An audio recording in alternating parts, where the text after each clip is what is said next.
அம்மு, என்னடா பண்ணிட்டு இருக்க?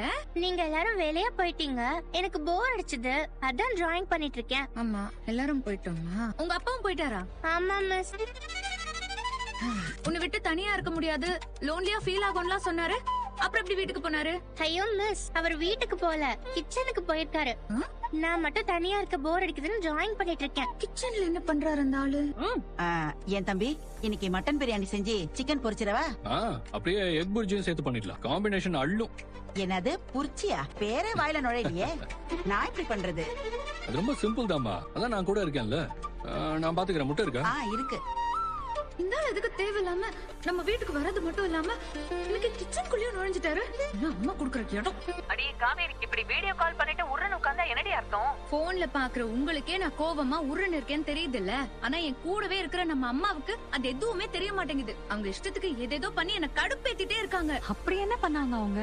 என்ன பண்ணாங்களா? என் கிளாஸ்ல படிக்கிற ஒரு குழந்தையோட அப்பா என்ன பாக்குறதுக்கு வீட்டுக்கு வந்தாரு. டீச்சரை பாக்கணும்னா ஸ்கூலுக்கு வரும்போது பாருங்க, அதை விட்டுட்டு இப்படி வீட்டுக்கெல்லாம் வராதீங்க. நேத்து ஒரு நாள் அம்மா ஏதோ அந்த குழந்தைக்கும் அந்த ஆளுக்கும் சமைச்சு போட்டாங்க. சரி, அது அட்வான்டேஜா எடுத்துக்கிட்டு இன்னைக்கும் குழந்தைய கூட்டிட்டு இங்க வந்துட்டாரு அந்த ஆளு. அம்மாக்கு வர வர என்ன ஆச்சுன்னே தெரியல, அப்படியே ஓவரா அந்த குழந்தை மேல பாசத்தை காட்டுறாங்க. இருக்காதா பின்ன? பேத்தி மேல உங்களுக்கு பாசம் இருக்கத்தானே செய்யும். இது பேத்தியா? இல்ல இல்ல, என் குழந்தை வயசு தானே அந்த குழந்தைக்கும் ஆகுது.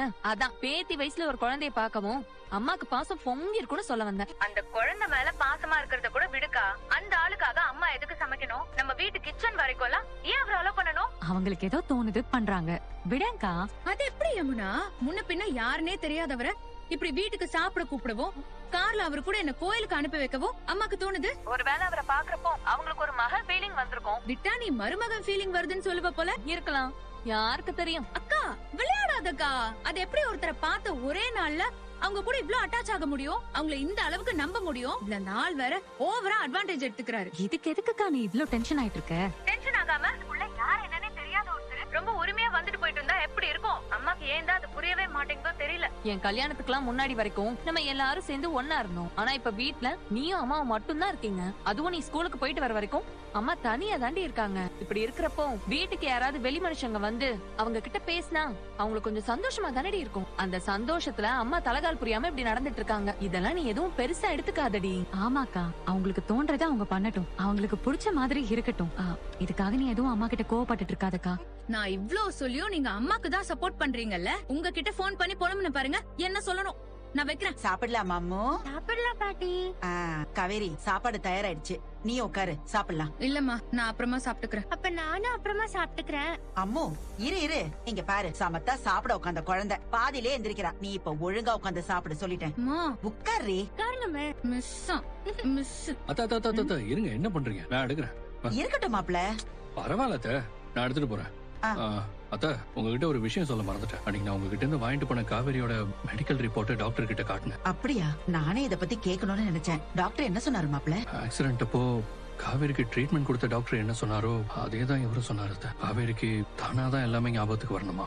அதுக்கு அவங்க லைஃப்ல அவங்க மறந்து போன ஆட்களை கேஷுவலா மீட் பண்ண வைங்க. நீங்க சேர்ந்து போன இடத்துக்குலாம் அவங்களை கூட்டிட்டு போங்க. இந்த மாதிரி எதேச்சையா மறந்த விஷயங்களை ரீகால் பண்றதுக்கு என்ன செய்ய முடியுமோ அதை செய்யுங்க. கண்டிப்பா அவங்களோட மெமரி பவரை இம்ப்ரூவ் பண்ண முடியும்னு எனக்கு நம்பிக்கை இருக்கு. நான் ஒண்ணு யோசிக்கிறேன். என்ன மாப்ள? நாளைக்கு நீங்க காவேரியை கூட்டிட்டு எங்க வீட்டுக்கு வாங்க. தாத்தா, சித்தி இவங்களெல்லாம் பார்த்தோ இல்ல காவேரியோட ஞாபகமா வச்சிருக்கிற அவளோட பழைய திங்ஸ் எல்லாம் பார்க்கும்போது ஏதாச்சும் ஞாபகம் வருதான்னு பாக்க. நான் அதுக்கு முதல்ல காவேரி எங்க வீட்டுக்கு வரதுக்கு சம்மதிப்பாளான்னு தான் தெரியும். அத பத்தி நீங்க ஏன் கவலைப்படுறீங்க? எப்படியாச்சும் அவளை சம்மதிக்க வச்சு நாளைக்கு நான் அவளை உங்க வீட்டுக்கு கூட்டிட்டு வரேன். சரிங்க.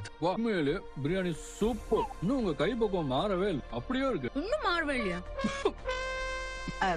அது என்னமோ பல வருஷமா எங்க அம்மா சாப்பாடு சாப்பிட்டுட்டு இருந்துட்டு இப்போ ஒரு பெரிய கேப்புக்கு அப்புறமா திரும்ப சாப்பிடுற மாதிரி ஃபீல் பண்றீங்க. நேத்து தான் முத தடவையா எங்க அம்மா சமைச்சு சாப்பிட்டீங்க, திரும்ப இன்னைக்கு சாப்பிடுறீங்க. ஒரே நாள்லயா ஒருத்தவங்களோட கைப்பக்குவம் மாறிட போது? மாறும். இப்ப நீங்களே சமைச்சா கூட இன்னைக்கு ஒரு மாதிரி சமைப்பீங்க, நாளைக்கு ஒரு மாதிரி சமைப்பீங்க. எல்லா நேரத்திலயும் எதுலயும் எந்த குறையும் இல்லாம டேஸ்டா சமைக்கவே முடியாதுங்க. நான் அதைத்தான் சொன்னேன். ஆனா உங்க அம்மா அப்படியே சமைச்சிருக்காங்க. நீங்க தினமும் அவங்க கையால சாப்பிட்டவங்க தானே, அதான் அவங்க சமையலோட அருமை உங்களுக்கு தெரியலன்னு நினைக்கிறேன். ஹலோ, எங்க அம்மா சமையல் எப்படின்னு எனக்கு நல்லா தெரியும். அத நீங்க எனக்கு சொல்ல தேவையில்ல. சரி சரி. அம்மா, காவேரி மிஸ்க்கு இந்த எக் புர்ஜி அது இன்னும் கொஞ்சம் எக்ஸ்ட்ரா வைங்க. இட்ஸ் மை ஸ்பெஷல், என் கையால சமைச்சது. வைங்க. வேணுமாடி? இருக்கு, சாப்பிட்டேன், நல்லா இருக்கு. My preparation. ஆர்வக்குளரை எப்படியாவது நம்ம வீட்டுக்கு கூப்பிடணுமே. இந்த 2 நாளும் வாய்க்கு ருசியா நீங்க எனக்கு சமைச்சு போட்டதுக்கு உங்களுக்கு ஏதாவது ஒண்ணு பண்ணி ஆகணுமே. உங்களை எங்க வீட்டுக்கு டின்னருக்கு இன்வைட் பண்ணலாம்னு தோணுது. என்ன சொல்றீங்க? உங்களுக்கு ஓகேனா நீங்களும் காவேரி மிஸ்ஸும் நாளைக்கு எங்க வீட்டுக்கு வரீங்களா? என்ன தம்பி இப்படி கேட்டுட்டீங்க? கண்டிப்பா வரோம். அங்க வந்து அவங்க தாத்தா பாட்டியும் பார்த்த மாதிரி இருக்கும்ல. என் பாட்டி இல்லம், தாத்தா மட்டும்தான். சரிங்க தம்பி, நாளைக்கு நாங்க கண்டிப்பா